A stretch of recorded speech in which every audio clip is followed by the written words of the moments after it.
Acnologia. We all know him as one of, if not the strongest character within Fairy Tail. This man requires no introduction whatsoever.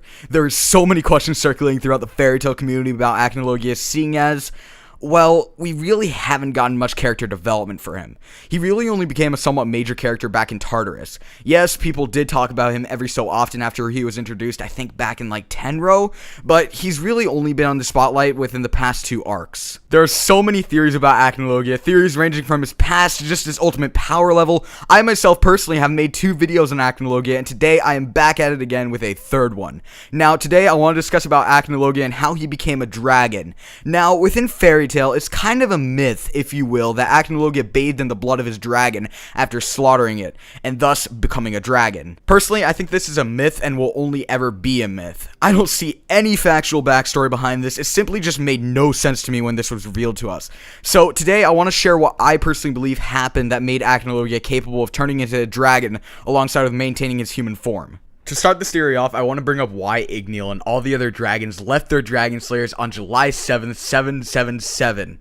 Holy shit, that's a lot of 7s. Anyways, if you don't remember, it was actually to create antibodies within the Dragon Slayers. So basically, that way the Dragon Slayers would not end up turning into actual dragons.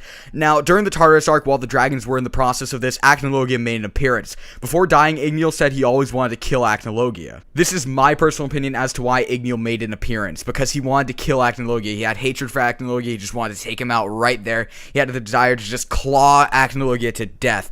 Nevertheless, so if Acnologia had made an appearance like he did within Tartarus, I honestly doubt Igneel would have made an appearance either. Nevertheless, so Igneel and all the other dragons were in the process of making dragon antibodies within the Dragon Slayers' bodies, so basically that way they didn't end up turning into dragons themselves, as I said before. Now, backtracking to Acnologia for a bit. The myth, as I said before, is that Acnologia killed his dragon, proceeded to bathe in its blood, and then became a dragon himself with the capability of switching into his human form. Now, as I said before, I highly doubt this myth really has any truth to it. However, I do believe that Acnologia killed his dragon that taught him Dragon Slayer magic. I don't believe really anything else about this myth. With Igneel revealing that he was creating dragon antibodies within Natsu's body, that way Natsu doesn't become a dragon himself, it's now quite obvious that without dragon antibodies, the Dragon Slayers actually run the risk of turning into full-fledged dragons. Now, applying this to Acnologia, I personally believe it's possible Acnologia killed his dragon before he was capable of making the antibodies and then went on to become a dragon himself. In a way to reword that, I believe that Acnologia's Dragon Slayer magic took over to a certain extent and caused him to transform into a full-fledged dragon. But it's obvious he still had the capability of transforming back into a human. That's what I personally think caused Acnologia to become a dragon, not any bullshit myth that is, like, where he's just bathed in the blood of a dragon, although I don't doubt Acnologia would do such a thing. This theory just seems more logical, let's be honest here. Now, backtracking a little bit to Igneel and Natsu. Igneel said he was in the process of creating dragon antibodies within Natsu when Acnologia made his appearance back in Tartarus. Using the principles of simple context, this means Igneel never finished creating the dragon antibodies before dying. So, if this is true, I personally think we could see Natsu turn into a full-fledged dragon. However, I do think this would be separate from his Aetherius form. You may be asking if I think that the other Dragon Slayers such as Gajiel, Wendy, Sting, Rogue, and just all the others are capable of actually turning into full-fledged dragons, like I believe Natsu is. Now, the simple answer to that is no. Their dragons are still alive, and I personally think that we saw them leave in Tartarus to return back to their bodies to continue the process of creating antibodies.